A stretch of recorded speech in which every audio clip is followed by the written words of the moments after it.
Cool, ladies and gents, I have somehow decided to make a vlog right now on my way back from my work. So it's gonna be another 2 kilometers until I get back. Either way, the last couple of weeks has been Chinese New Year and it's been tiring. I gave my grandmothers a lot of stuff and of course my baby niece and nephews. Anyways, everyone was happy and I'm okay, not completely broke, but I will be the moment I return, which is presumably March, late March, maybe mid-March, and yeah, that's gonna take every cent I have. And that is one of the reasons why I am re-contemplating about what to do from this point onwards. Because if I were to stay in Canada for the last year and a half, I would have been able to save at least 20 grand, I'd say, at least 20 grand.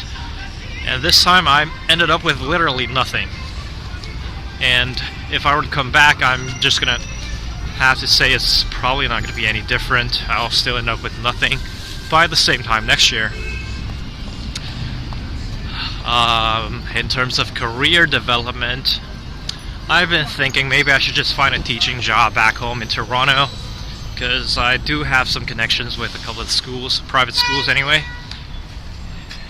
And if I do have to use the public sector, I may just take a education program, maybe a master in education at some point. Hopefully I have enough experience and they will let me in this time instead of last time, which I didn't fulfill most of the requirements, especially my grades. My grades are kind of crap. So that's one of the ways I can go about it, and the other one is to just come back, try to find a better job and work a little harder and save up. But then again, who knows? Of course there's also a third and a fourth route and a fifth route. So the third one is to continue on with translation interpretation. So I will be looking for a translation interpretation company, maybe a couple of them, and try to make the best of it. Also at the same time, I'm going to try to get as many credentials as I can under my belt in this profession.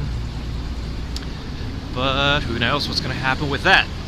Because right now I have gotten quite a bit from these 2 jobs, but still not enough. It's not enough to prove any worth, really.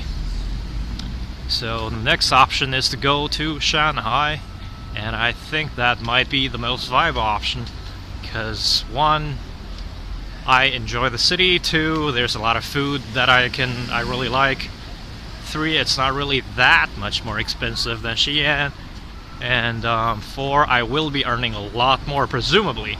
Now the downside is I don't know what's going to happen. Yeah, I haven't really started looking for a job, and I never lived there. And then there's the 5th option of going to Saudi Arabia. If I apply, maybe I can get into it, since I'm Muslim anyway, and they're probably going to be cool with that. Yeah. Anyways, I have to make all these decisions, more or less, before I leave, because then there's the visa thing, which I can do just with one of my connections down here. Yeah. AK out.